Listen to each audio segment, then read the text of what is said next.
Ma'asyiral hadirin, jamaah yang mulia. Berdasarkan hadis Rasulullah sallallahu alaihi wasallam, kata Nabi, alamatus saqawati arba'atun. Tanda-tanda celaka ada 4 macam. Tapi dalam lanjutan ini hadis, wa alamatus sa'adati arba'atun, dan tanda-tanda bahagia juga ada 4 macam. Yang pertama, kata Nabi, tanda celaka nisyanuz zunub al-madiyah wa hiya indallah mahfuz. Dia melupakan dosa di masa lalu, padahal itu dosa, itu kesalahan di sisi Allah terpelihara. Padahal di masa lalunya banyak melakukan dosa, kesalahan, tapi dia tidak merasa bersalah. Itu tanda celaka. Nabi Musa alaihissalam tersebut di dalam kitab hadis At-Tajrid. Nabi Musa itu pernah berunding dengan iblis. Kata Nabi Musa, hai iblis, baiknya kita ini berdamai saja. Engkau tidak usah payah-payah menggoda kami, karena tadi disampaikan dunia ini melelahkan. Untuk apa menggoda kami?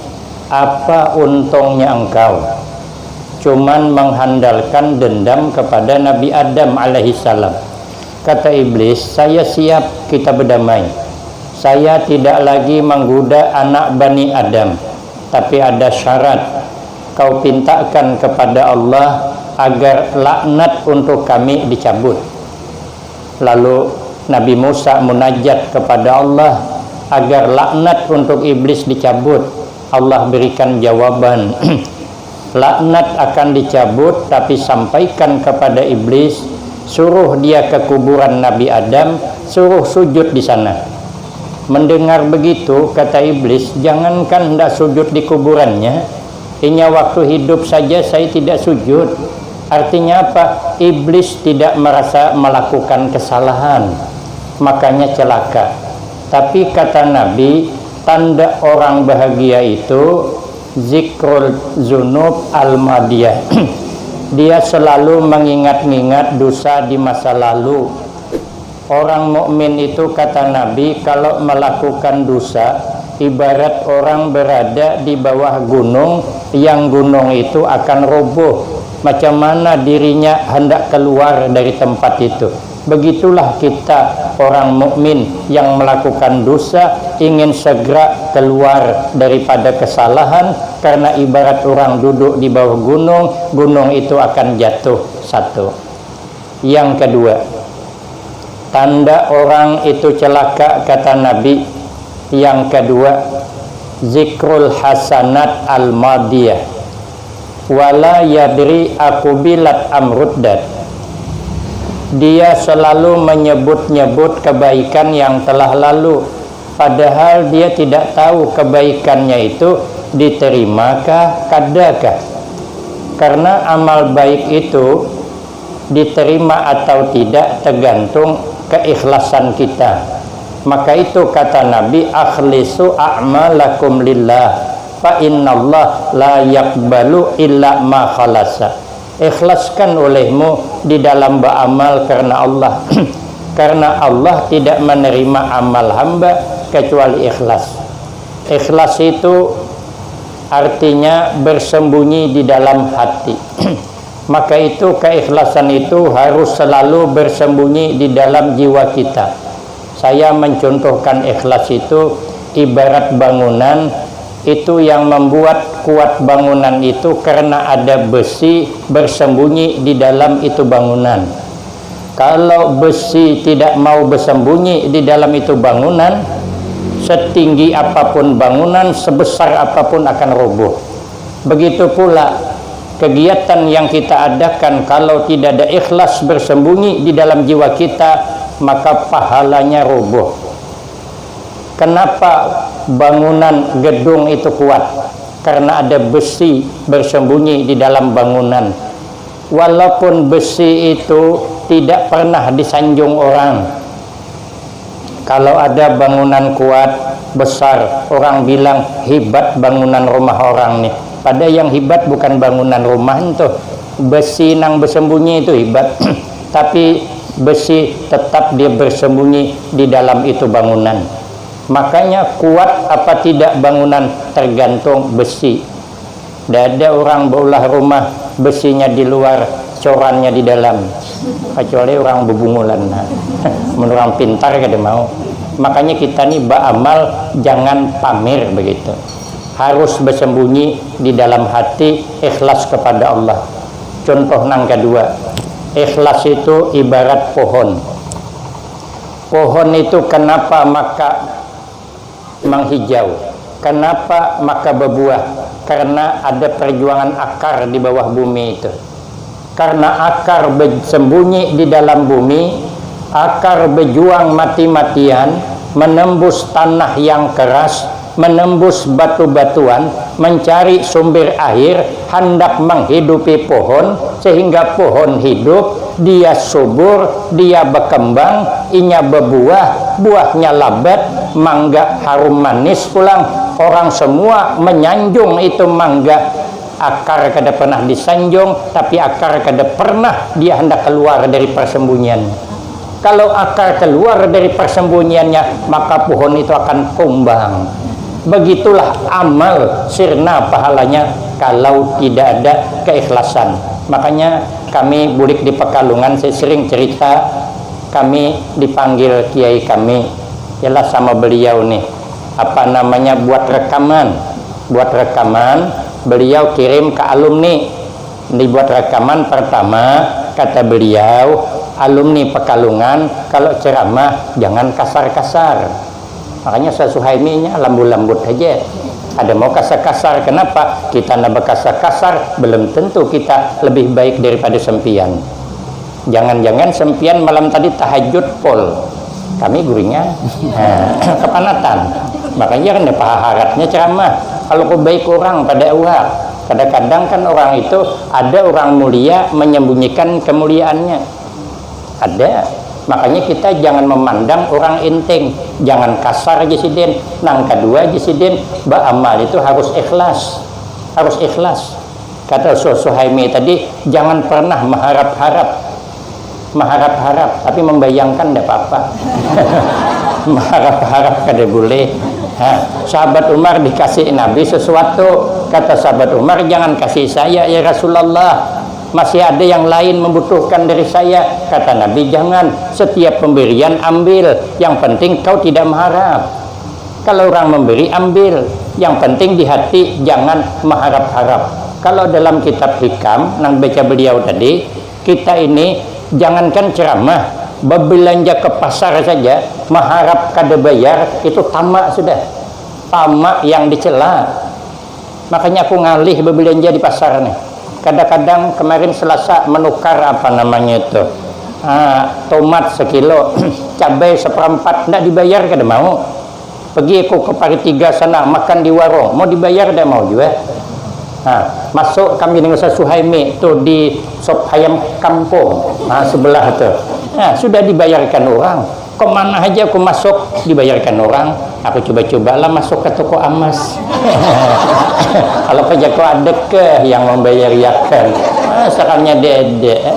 Cakap ada aku 2 kali sehari ke toko emas. Iyalah, pagi nukar kalung, petang nukar galang. Tidak boleh kita mengharap-harap.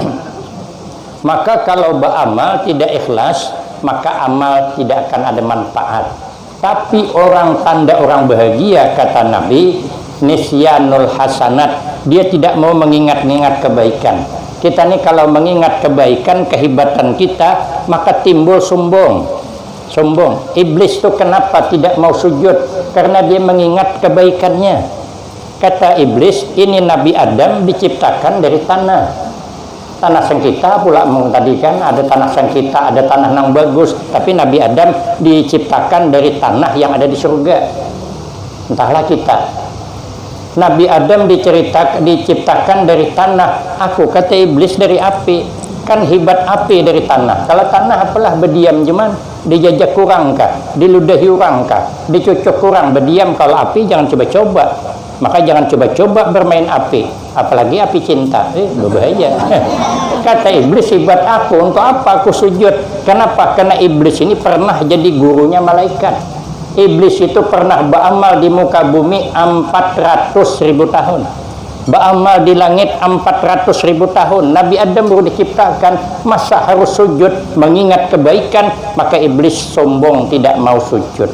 Makanya tanda orang bahagia, jangan mengingat kebaikan, tapi tanda orang celaka selalu mengunggulkan kebaikannya sendiri. Maka kita tidak boleh merasa baik terus, tidak boleh. Kemudian yang ketiga, wa nazruhu ila man fawqahu fid dunya.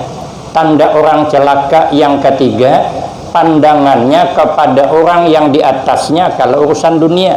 Kalau urusan dunia dia memandang ke atas, sehingga memaksakan keinginan. Kita tuh kenapa hidup tidak tenang, hidup tidak tentram? Karena selalu memaksakan keinginan di luar kemampuan. Makanya keinginan ukur dengan kemampuan. Namun kepingin kita kemampuan, kita jangan dipaksa. Pandang fungsi, jangan gengsi. Hendak kita bertukar TV nang 15 inci, duit deda. Yang duit kalau menukar nang 12 inci, tukar 12 inci, apa payahnya? Fungsinya sama. Nang 15 inci putar Indosiar. Nah, ayo tinting. Putar yang 12, ayo tinting aja. Dia ada sudah sejarah. Nang 15 ayo tinting, nang 12 mak lampir dede.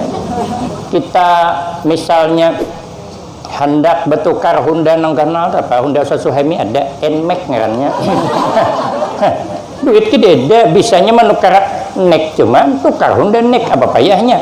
Jangan gengsi, pandang fungsi. Fungsi sama. Orang pakai Honda nek sampai, orang pakai Honda NMAX sampai, cuman gagah kawan pada awak. Untuk cuman bedanya. Kepinginnya hati hendak makan lauk hundang galah, duit kedede, bisanya beli hundang papai, apa payahnya? Fungsi sama. Orang makan hundang galah kenyang, orang makan hundang papai kenyang, hasilnya pun kada jauh beda. Esok orang nak makan hundang galah behira di parit 3 hanyut ke Sungai Bawung, nang sebagai hundang papan behira di parit 4 ke Sungai Bawung, hanyutnya bertemu teganding, bisa lah membedakan mana hasil hundang galah, mana hasil hundang papai.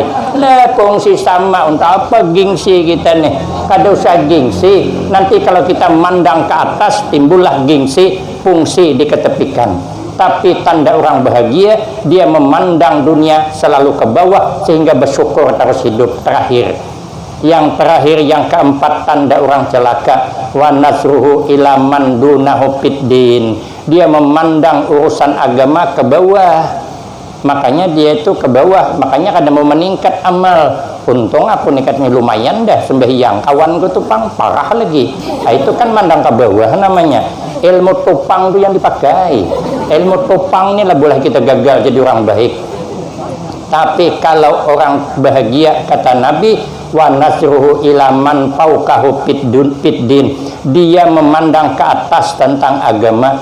Kita hebat bisa bangun malam tahajud, kadang tahajud, kadang kada. Orang hebat lagi. Imam Asy'ari As-Saqati rahimahullah 90 tahun sembahyang malam, kada pernah guring berabah selama 90 tahun. Kenapa? Menjaga wudhu dan menghidupkan malam. Pantas beliau berkeramat. Di kampung beliau kebakaran, begitu sidin datang, pandang sidin api itu pajah. Kita apa ada? Amal sedikitannya. Kita baca Al-Quran, alhamdulillah setiap hari. Tuan Syekh Abdul Qadir Al-Jailani selama 40 tahun kada pernah wudhu isya batal sampai ke subuh, membaca Al-Quran khatam. Selama 40 tahun kada suapara yang baca Al-Quran khatam setiap malam. Wajar beliau berkeramat. Beliau mengumpulkan pengajian, sekalinya mendung hari nak hujan. Lalu beliau pandang itu mendung, tegisir. Aku hari itu tulak ke Pesirah, pembukaan pengajian di Ketapang sana. sampai di Sungai Landak, hijau langit tuh, patang hendak hujan. Ku telepon Haji Iwan, kataku Pak Haji, aku bebulik jadi sanggup, hari nak hujan, kadusat terus saja katanya, nanti dijemput pakai bot di Tanjung Mawar. Ku pandang mendung tuh, tegisir tahu. Karena dipukul angin tegisir. Sekali sampai di Senyarang, nang halus tegisir, nang ganal gugur, habis pasah koyok aku. Aduh, aku gagal aku jadi wali. Macam mana kita baca Quran jarang, baca Yasin seminggu sekali, itu gin kalau Yasinan, kalau parai ya ada orangnya datang nih tang sini pang duduknya.